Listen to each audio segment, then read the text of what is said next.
हर हर महादेव। नमस्कार भक्तों, आप सभी को नाग पंचमी की हार्दिक शुभकामनाएं। इस वर्ष नाग पंचमी 17 अगस्त 2026 दिन सोमवार को मनाई जा रही है।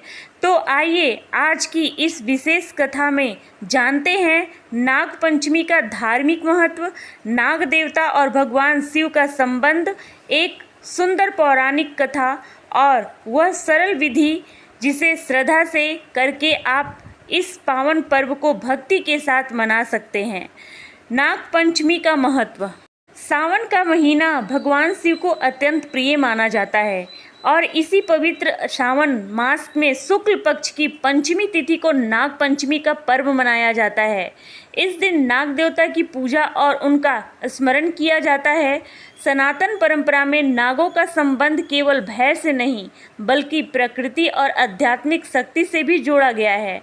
नाग पंचमी हमें यह संदेश देता है कि प्रकृति में रहने वाले प्रत्येक जीव का सम्मान करना चाहिए।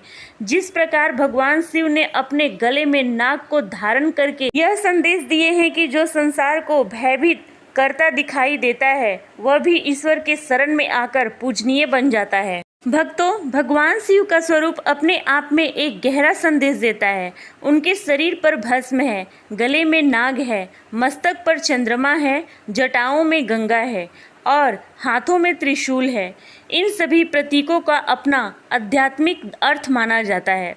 भगवान शिव के गले में लिपटा हुआ नाग हमें यह संदेश देता है कि सदैव महादेव भय पर विजय प्राप्त करते हैं। जिस सर्प पर सामान्य मनुष्य डरता है वही सर्प महादेव के गले का आभूषण बन जाता है। यही कारण है कि नाग पंचमी के दिन भगवान शिव और नाग देवता का स्मरण विशेष श्रद्धा से किया जाता है। अब सुनिए एक प्रसिद्ध कथा, भगवान श्री कृष्ण के बाल स्वरूप से जुड़ी कालिया नाग की कथा। आपने अवश्य सुनी होगी। कहा जाता है कि यमुना नदी में कालिया नामक एक नाग निवास करता था। उनके विष के कारण नदी का जल और आसपास का वातावरण प्रभावित हो रहा था। ब्रजवासी भयभीत थे। एक दिन बाल कृष्ण अपने मित्रों के साथ खेल रहे थे। खेलते खेलते गेंद यमुना नदी में चली गई। श्री कृष्ण गेंद लेने के लिए नदी में उतर गए। वहाँ उनका सामना कालिया नाग से हुआ।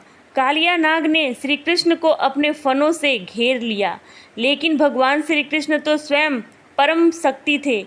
उन्होंने कालिया नाग के फनों पर नृत्य किया। कालिया नाग की शक्ति समाप्त हो गई। अंत में कालिया नाग ने भगवान श्री कृष्ण से क्षमा मांगी। भगवान श्री कृष्ण ने उसे आदेश दिया कि यह यमुना नदी छोड़कर समुद्र की ओर चला जाए। यह कथा